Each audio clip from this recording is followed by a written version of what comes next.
Welcome to another week in the Forex markets. Today we'll be going over doing a forecast of about I would say 10 to 14 pairs, just so we can have a bias of where the market will be going for the upcoming week for the following pairs. So without further ado, let's begin. So the first pair we're going to start out with is Euro Pound. Looking at Euro Pound, you can see already if we look at the past week and the past 3 weeks, we can see that we've been in this sort of accumulation. And what has happened, price has formed its high around the weekly level of 0.905, where we have this current week taken out the previous 2 weeks high as well as 2 weeks low. So if we look at this in a little bit more detail on the daily, we can see that we do in fact have a range, and we have been testing that 0.905 area. So what do we expect price to do? I wouldn't take anything unless it is at the high or the low of the range, if this is like a pair that's really favored to you. But if we know that this is in a range, we can wait for it to break out the range and then go for opportunities. So areas definitely to look out for this Euro Pound pair is this area that we see right here, and as well as you can see the low, we do have it test sometimes, but you can see that last week was the first time where it has tested pretty low. So we've just kind of boxed out this consolidation, and we're going to see where the market goes from there. And that's Euro Pounds for right now. I don't think we need to go any lower. But just to show you, we have in fact taken advantage of that, especially in our trade room. So one trade I will point out that we did take, and I'm just going to go to the 15-minute just to get right to it.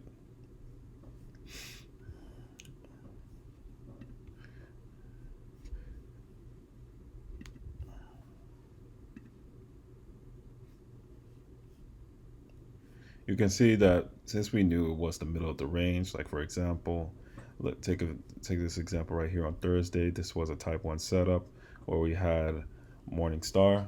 Morningstar came and we took that type 1 setup. It was pretty good actually. So we already had that weekly level that I was talking about, that 0.905, where we had the break, and then we took the short position right here, kept it above the high, and then essentially ride it down to the lows of that range. Very good 1 to 2 risk, very good trade. Just an example of looking at that level, why it was so important, and just looking at what happened in previous weeks. So also another opportunity here, as you can see, during the New York session. So that's Euro Pound. Definitely this consolidation is something to definitely pay attention to. All right, going to Euro JPY. So Euro JPY has been doing pretty nicely. So one thing I do want to point out is this channel that has been going on for quite some time. And what I've noticed is that we have the breakout, and then we had the retest that has happened at the 50% fib range. And now we're basically extending on a large weekly cycle to where I believe is going to be this long-term target. So in the current weeks, we did have this pullback, and this pullback has happened this past week. And what I believe 2 things can happen, which I'll go through right now. One, we can have an even deeper pullback to the 13 EMA, and then we target upwards.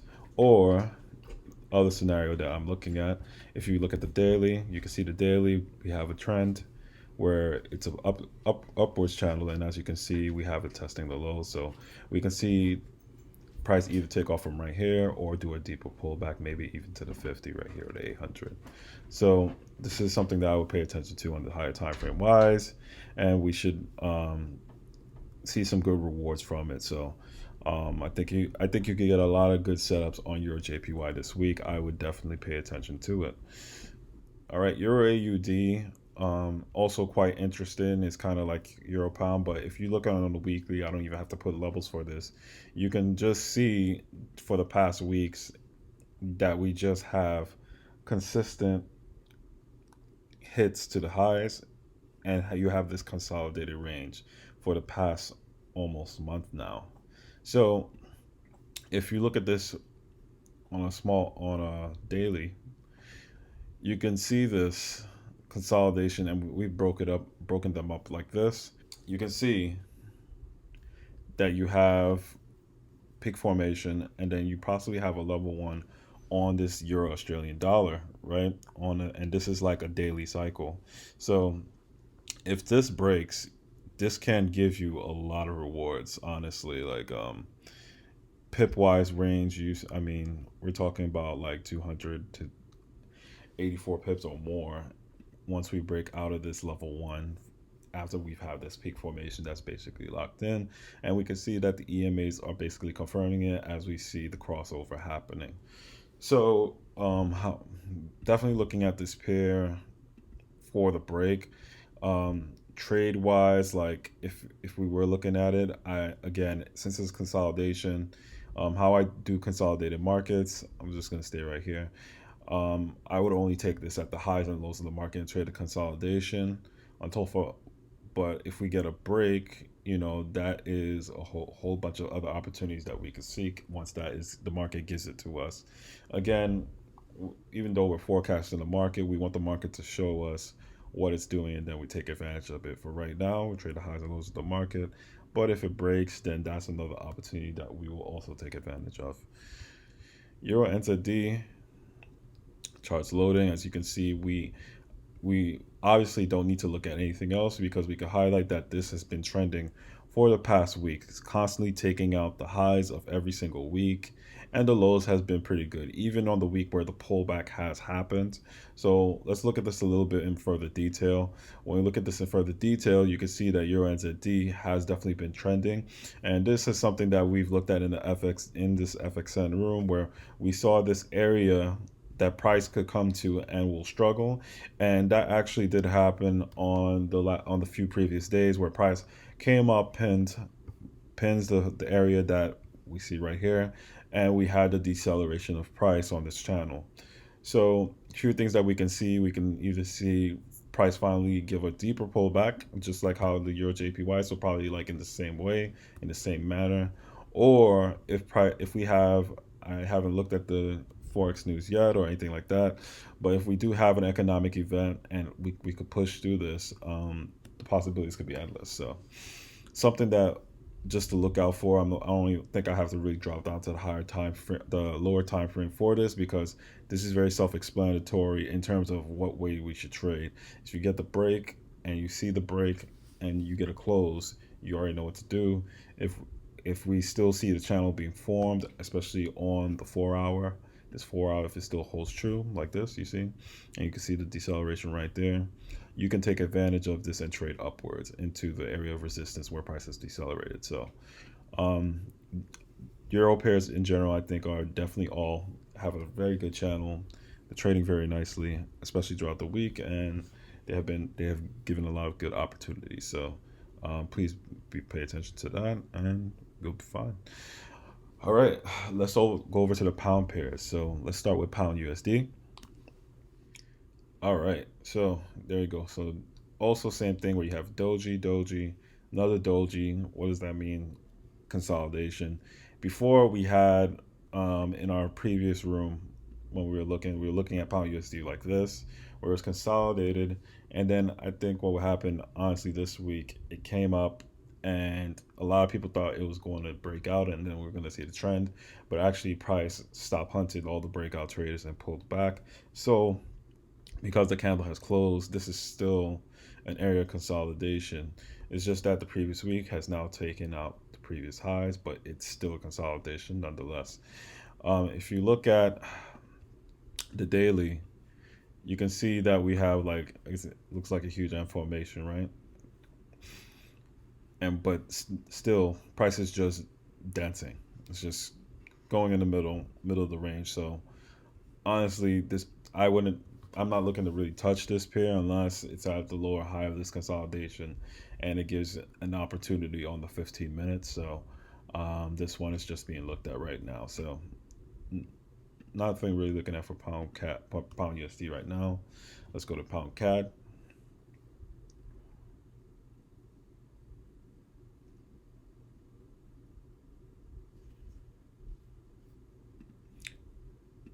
Looking at pound CAD, you can see that we've had every week so far in terms of the past 2 weeks, the lows have been consistently taken out, and we are now at the weekly level 1.725, which was also the low for the previous week. If we look at this more in detail on, let's see right here on the daily for pound CAD, I was actually tracking this and I saw that, because it came up, that essentially we could see from the highs of that weekly that this could possibly trend down. So far it has been following it on a daily basis. So we had the high, and then we had the rejection at the 50, and then that was 1 week, and then the second week we went into a trend, and then this week was more of a kind of like a consolidation move, and then we could see that now we could possibly just go to the 800, which is around the target that I was forecasting that it would go. So we might see that finish up, but in terms of where it could go to next, we have to see, like, if we get the break of that 800, we can see price drop further to the different targets or see it reverse. So this one is kind of like, it's not a very clean trend, but you could see from the weekly candles kind of give the answer of what's really going on. You can see that the weekly candles, every week the lows have been taken out, so it could be possible that we could see the lows taken out for this week as well. So I think that's what we could expect for pound CAD. If we look at pound AUD,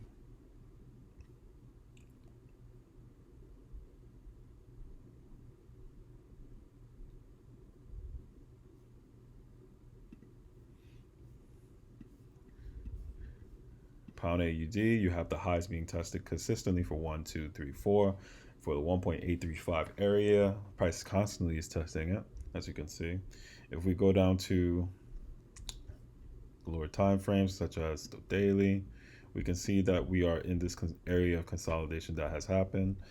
Taking the highs to the lows, we see that we are consistently testing the Fibonacci area of 38.2.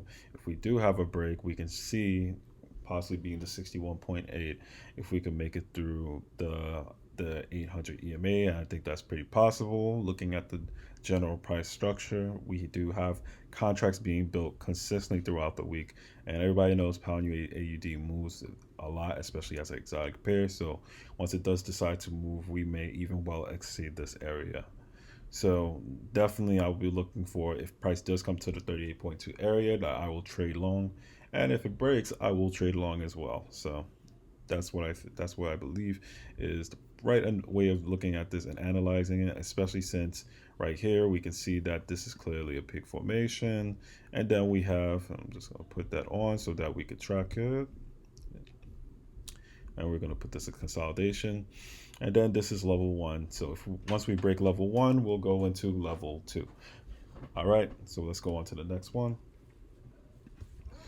All right, now looking at pound JPY. Looking at pound JPY, we have been in the trend for the past few weeks, and now we have right at the area of 140. If we look at this, actually, that long trend, we can see that this is actually a whole channel, where in the past weeks we saw that a consolidation was happening on a weekly cycle, and what we did, we've kind of targeted those areas, and when price broke through, we seen that it was creating another consolidation. So even though this is channeling, we could see that consolidations are happening throughout the weeks, and we believe in this week we could see that price possibly can keep up with this channel, and maybe we could see a push to the upside, and we could target this area, right? And if anything, if we could see it well exceed past this area. So that's what I think we can do for this in terms of channeling. Yeah, in terms of channeling. And if anything, if we do see a break, we'll know what to do if that's the case. But right now, the bias is that we'll hold this channel and we will keep going on for pound JPY. On to our next pair, pound NZD. Looking at pound NZD, we can see that, like, clearly, just looking at it, let's look. I can actually see one of the trades I actually took. But you can see that we have this area kind of as a peak formation, and then we are trending up. So let's look at this more in detail. GBPCAD. There we go.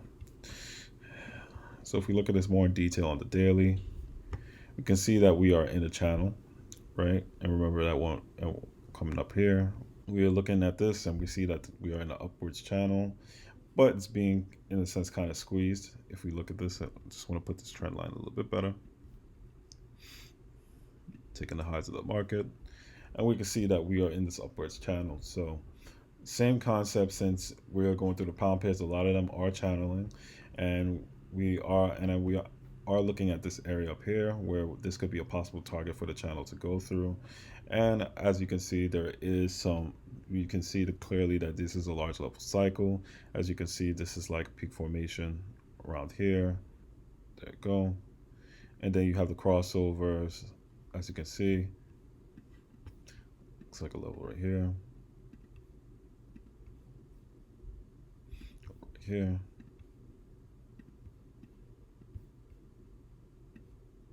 Right. And you can see it's peak formation, push, level, push, level. So if you look at USDCAD, you can see that we've been channeling down for some time, just looking at it on a weekly basis, with the low constantly being taken out, wick back up, to the low, wick back up. So if you look at it on the weekly, on the daily, you can see that channel even more clear. And I kind of block this out because you can kind of see that this is a level right here, this is a level right here. But as you can see, this is kind of tight, so this is kind of like a channel within a channel. And as you can see, we're kind of in the middle. So if you trade a New York session especially, I would wait to see what price is doing. Put this on the hourly just so it's a little bit better. There we go. Yeah, so as you can see on the hourly, you can see that prices that all those red candles are this mini channel that's going on in this larger time frame channel, and we could use this to basically trade to our advantage. So if you go to the highs of the channel, you can trade down, bottom you can trade up. So that'll help with the directional bias as you trade through the market structure for the weeks. NZD USD, same concept as pound USD in terms of it being a channel. Let's see it go up. So same concept. Don't think I need to beat this over like a dead horse. Same concept for the pound JPY. Aussie JPY has the same concept as the euro. One thing I will watch out is for the 76.5 level. So it's same concept of a channel. And then as you can see, this is also trending, and we also on the Aussie dollar, we have to watch out for 0.72. So we could start seeing some deceleration for this, and we might see a pullback even for the Aussie dollar, so weekly standpoint. So I won't go through that because clearly you can see this is a channel like what we've been described in all the major pairs. So that's something that I will leave for you guys to do for a little bit of homework. Guys, hope you can take this information, use it to your advantage.